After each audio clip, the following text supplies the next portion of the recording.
Shalom Bapak Ibu dan saudaraku sekalian. Puji Tuhan, hari ini kita masih boleh ada di hadapan Tuhan untuk mendengarkan firman Tuhan. Mari sebelumnya kita akan berdoa terlebih dahulu. Bapa kami di surga, hamba-Mu, juga kami semua anak-anak-Mu berterima kasih buat kehidupan yang Tuhan masih berikan kepada kami sampai hari ini. Meskipun mungkin Bapak, di antara kami ada yang sedang sakit atau yang sedang susah, sedang punya pergumulan-pergumulan, tetapi sebagai anak-anak-Mu, orang yang percaya, kami belajar untuk berterima kasih dan bersyukur karena hidup yang Tuhan masih berikan kepada kami. Bersyukur oleh karena kami masih ada bersama dengan keluarga, orang-orang yang kami sayangi dan yang menyayangi kami. Terima kasih Bapa. Bapa, hari ini kami tidak mau melepaskan kesempatan untuk belajar akan firman-Mu. Kami mohon Bapa, Engkau mengurapi kami, supaya kami dapat mengerti apa yang menjadi kehendak dan isi hati-Mu, hingga kami menjadi anak-anak yang menyenangkan hati Tuhan. Berfirmanlah Bapa, urapilah kami, dan singkapkanlah firman-Mu bagi kami semua. Demi nama Tuhan Yesus Kristus. Haleluya. Amin. Ya, puji Tuhan Bapak Ibu Saudara. Sebelumnya saya juga mohon maaf apabila pada kesempatan ini saya tidak dapat menampilkan video, hanya mengirimkan rekaman suara saya dan juga catatan khotbah yang telah saya buat kemarin. Kenapa saya tidak bisa membuat rekaman? Karena dalam 1 minggu ini saya ada kuliah online dan banyak tugas yang harus saya kerjakan. Bahkan saya harus tidur lewat tengah malam untuk menyelesaikan tugas itu. Dan saat ini Bapak Ibu Saudara, saya dalam keadaan yang sakit. Saya dan juga beberapa anggota keluarga saya. Ya, hari ini saya akan menyampaikan firman Tuhan dengan judul Tuhan tidak menyulap orang, kita yang harus berubah. Nah, saudaraku, hari ini kita akan membaca lebih dahulu bacaan kita, surat Yakobus 1 ayat 19 sampai 26. Dan bila Anda buka Alkitab, maka Anda akan menemukan LAI memberi judul pendengar atau pelaku firman. Ya, mari kita baca bersama. 2, 3. Hai saudara-saudara yang kukasihi, ingatlah hal ini. Setiap orang hendaklah cepat untuk mendengar, tetapi lambat untuk berkata-kata, dan juga lambat untuk marah. Sebab amarah manusia tidak mengerjakan kebenaran di hadapan Allah. Sebab itu buanglah segala sesuatu yang kotor dan kejahatan yang begitu banyak itu, dan terimalah dengan lemah lembut firman yang tertanam di dalam hatimu, yang berkuasa menyelamatkan jiwamu. Tetapi hendaklah kamu menjadi pelaku firman, dan bukan hanya pendengar saja, sebab jika tidak demikian kamu menipu diri sendiri. Sebab jika seorang hanya mendengar firman saja dan tidak melakukannya, ia adalah seumpama seorang yang sedang mengamat-amati mukanya yang sebenarnya di depan cermin. Baru saja ia memandang dirinya, ia sudah pergi, atau ia segera lupa bagaimana rupanya. Tetapi barang siapa meneliti hukum yang sempurna, yaitu hukum yang memerdekakan orang, dan ia bertekun di dalamnya, jadi bukan hanya mendengar untuk melupakannya, tetapi sungguh-sungguh melakukannya, ia akan berbahagia oleh perbuatannya. Jikalau ada seorang menganggap dirinya beribadah, tetapi tidak mengekang lidahnya, ia menipu dirinya sendiri, maka sia-sialah ibadahnya. Amin. Nah, Kita akan awali dengan berfokus pada ayat 22 sampai 24. Ya, saya ulangi, tetapi hendaklah kamu menjadi pelaku firman dan bukan hanya pendengar saja, sebab jika tidak demikian kamu menipu diri sendiri. Sebab jika seorang hanya mendengar firman saja dan tidak melakukannya, ia adalah seumpama seorang yang sedang mengamat-amati mukanya yang sebenarnya di depan cermin. Baru saja ia memandang dirinya, ia sudah pergi, atau ia segera lupa bagaimana rupanya. Ya, nah, Bapak Ibu Saudara yang dikasihi Tuhan, pada ayat yang ke-23, pada bagian yang baru saja kita ulang tadi, oleh inspirasi Roh Kudus, Yakobus menyebutkan bahwa firman Tuhan itu seperti cermin. Ya, cermin, tempat kita bercermin, ya, kaca pengilon bahasa Jawanya. Nah, setiap kali kita mendengar firman Tuhan, kita itu sedang bercermin. Dan ketika kita sedang bercermin, kita tahu, ya, bahwa cermin itu berfungsi untuk merefleksikan gambar diri kita apa adanya. Cermin tidak pernah berbohong. Berbeda dengan kamera selfie yang seringkali menipu para penggunanya dengan menambahkan filter-filter yang bisa membuat wajahnya menjadi lebih rupawan. Ya, misalnya yang pipinya cabi, oleh kamera selfie dirubah menjadi lebih tirus. Atau yang mungkin wajahnya mulai berkerut, oleh kamera selfie dirubah menjadi lebih mulus. Yang tua bisa tampak lebih muda. Nah, tetapi cermin tidak demikian. Cermin menggambarkan gambar wajah kita apa adanya. Nah, sekiranya ada noda di wajah atau ada kotoran di mata kita karena kita bangun tidur, atau mungkin ada sisa makanan di gigi kita, maaf, karena kita baru selesai makan, atau rambut kita yang acak-acakan karena tadi kita baru saja naik motor, maka kita tentu melihat segala hal yang tidak benar itu di depan cermin. Apa yang tidak benar pada diri kita, semuanya nampak di depan cermin.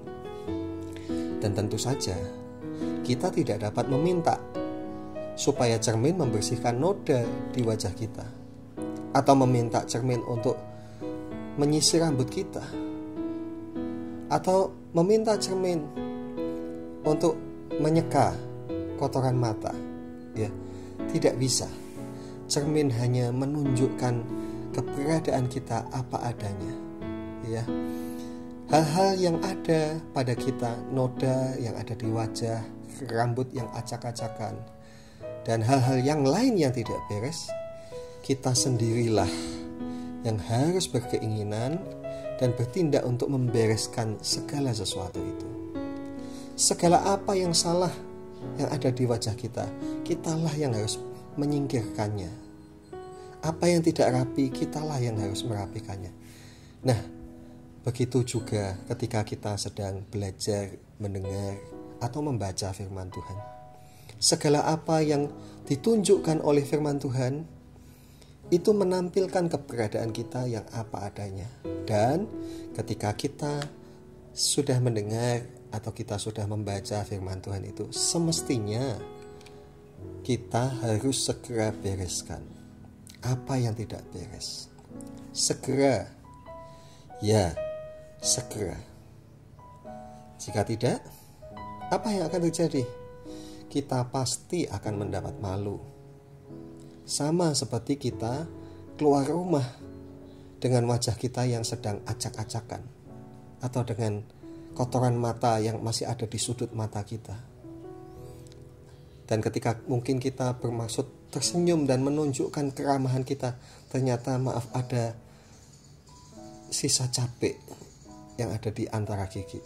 Semuanya pasti akan membuat kita menjadi malu. Begitu pula Bapak Ibu Saudara, apabila kita mendengar firman Tuhan dan tidak segera kita bereskan, maka cepat atau lambat kita akan menjadi malu di hadapan manusia dan terlebih-lebih di hadapan Tuhan.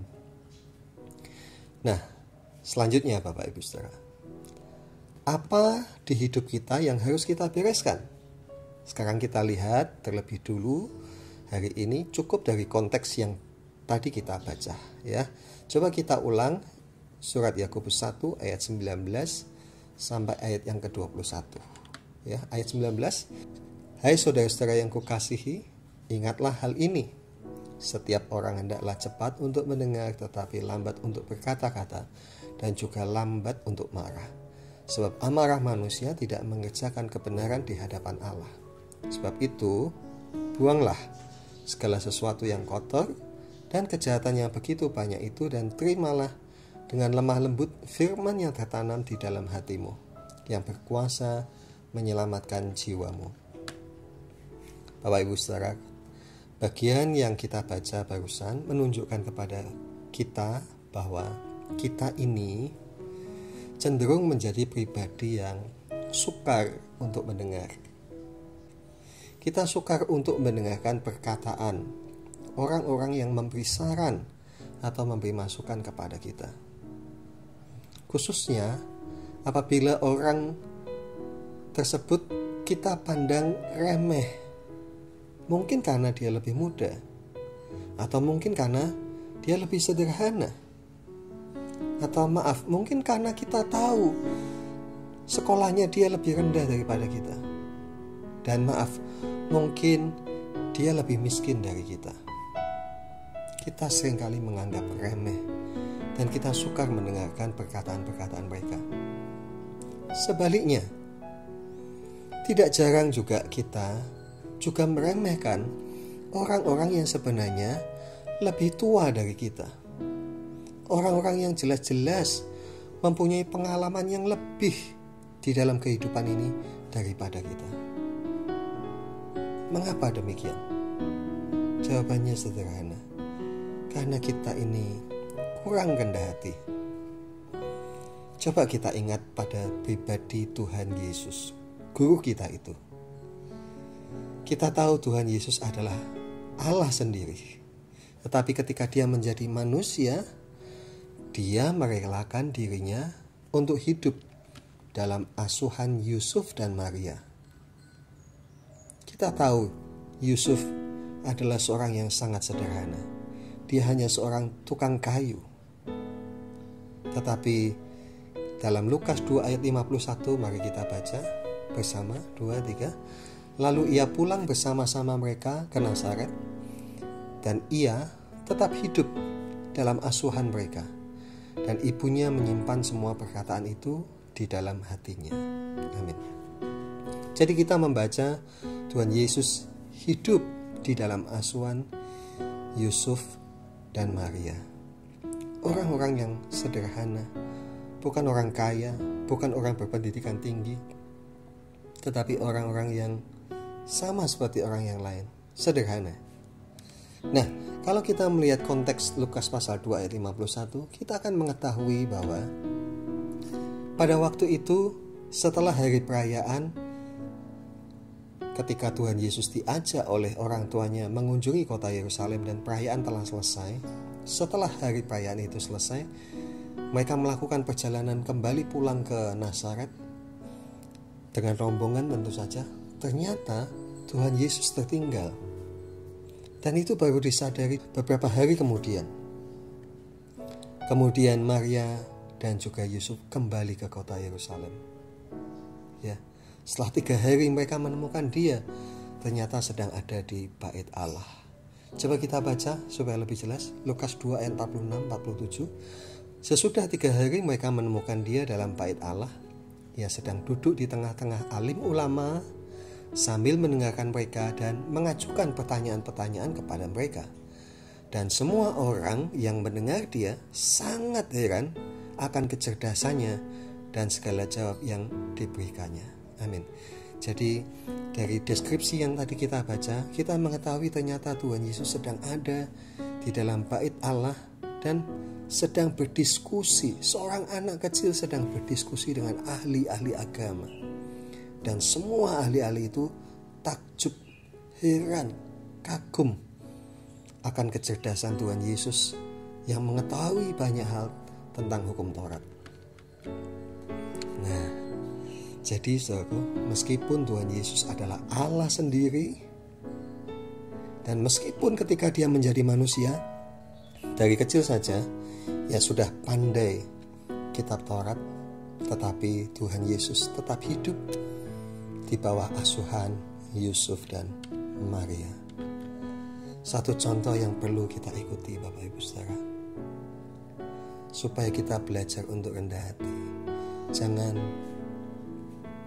susah, jangan menolak apa yang menjadi masukan, saran, nasihat, bahkan teguran Bapak Ibu Saudara, ya. Nah, sekarang kita melanjutkan, ya, pada bagian yang sama tadi. Bagian ini juga menunjukkan kepada kita keburukan lain yang perlu kita bereskan. Apa? Yaitu kita ini lebih cepat untuk menjawab.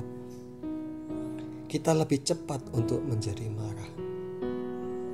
Seperti ibarat orang yang pandai bersilat, begitu gesit dan begitu lincah, lihai jurus-jurusnya, dan jurus-jurusnya sangat mematikan dan berbahaya. Saudaraku, bagi orang-orang tertentu kemampuan dan keberanian untuk menjawab, kemampuan untuk berdebat, bahkan mungkin kemampuan dan keberanian untuk mencaci maki orang lain, bahkan mencaci maki orang yang lebih tua, bagi sebagian orang itu adalah suatu kebanggaan. Tetapi firman Tuhan yang kita baca tadi menyebutkan bahwa hal-hal semacam itu adalah kotoran dan kejahatan yang harus segera kita buang. Seperti tadi, ketika kita bercermin, kita melihat ada noda yang menempel di wajah kita, harus segera kita bersihkan. Jika tidak, kita akan mendapat malu. Segala kekotoran dan segala kejahatan ini harus segera kita bersihkan dari hidup kita. Ya, Tuhan tidak menyulap kita menjadi pribadi yang baik. Tuhan tunjukkan kepada kita diri kita apa adanya.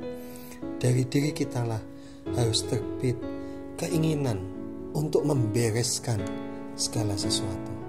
Jika tidak ingin mendapat malu di hadapan manusia dan juga di hadapan Tuhan. Baik Bapak Ibu Saudara, sebagai bagian penutup, kita lihat ayat 25 dan 26. Tetapi barang siapa meneliti hukum yang sempurna, yaitu hukum yang memerdekakan orang, dan ia bertekun di dalamnya, jadi bukan hanya untuk mendengar untuk melupakannya, tetapi sungguh-sungguh melakukannya, ia akan berbahagia oleh perbuatannya.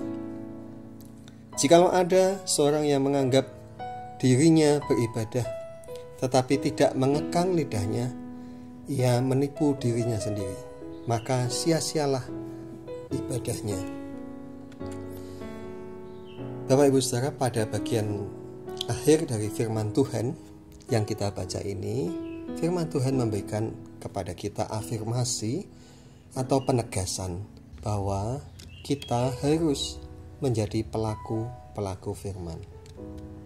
Menjadi pelaku firman artinya segera mengerjakan apa yang firman Tuhan perintahkan kepada kita. Membereskan penampilan diri kita, membuang segala apa yang kotor dan yang jahat. Sekali lagi, jika kita tidak melakukannya, maka kita akan mendapat malu. Dan bukan hanya itu Bapak Ibu Saudara, jika kita tidak segera membereskan segala apa yang kotor dan yang jahat, maka semua hal yang kita lakukan, semua yang kita kerjakan dengan sungguh-sungguh, dengan maksud untuk menyenangkan hati Tuhan, semua yang kita sebut dengan ibadah, pelayanan, pengorbanan, semuanya akan menjadi sia-sia. Artinya apa Bapak Ibu Saudara? Artinya tidak akan ada kesenangan yang kita berikan kepada Tuhan, walaupun mungkin kita banyak berjerih lelah. Nah, demikian Bapak Ibu Saudara firman Tuhan hari ini. Mari kita belajar merenungkan apa yang kita dengar, dan mari kita juga ambil waktu masing-masing setelah ini, ambil waktu untuk datang kepada Tuhan. Bereskanlah segala apa yang tidak berkenan. Setiap kali kita mendengar firman Tuhan, belajar untuk segera mengerjakannya, supaya benar-benar kita dapat menyenangkan hati Tuhan, dan supaya semua yang kita lakukan dengan maksud menyenangkan hati Tuhan benar-benar menjadi kesenangan hati Tuhan. Puji Tuhan, kita akan datang kepada Bapa kita di surga. Mari kita tundukkan kepala. Bapa kami yang di surga, terima kasih buat hari ini Engkau telah berfirman kepada kami. Tuhan, segala apa yang kami dengar ini, kami tahu Tuhan menjadi cermin bagi kami semua. Cermin untuk membuat kami mengerti keadaan kami. Dan bukan hanya kali ini saja, setiap kali kami mendengar firman Tuhan, kami sedang dibawa Tuhan untuk melihat sosok dan pribadi kami di hadapan-Mu apa adanya. Tuhan, kami menyadari kami banyak kekurangan, kami banyak salah. Kami salah dalam pikiran, kami salah di hati kami salah pada ucapan-ucapan mulut kami salah dengan perbuatan-perbuatan kami salah dengan sikap-sikap kami, baikkah kepada Engkau maupun kepada orang-orang yang ada di sekeliling kami, orang-orang yang kami kenal.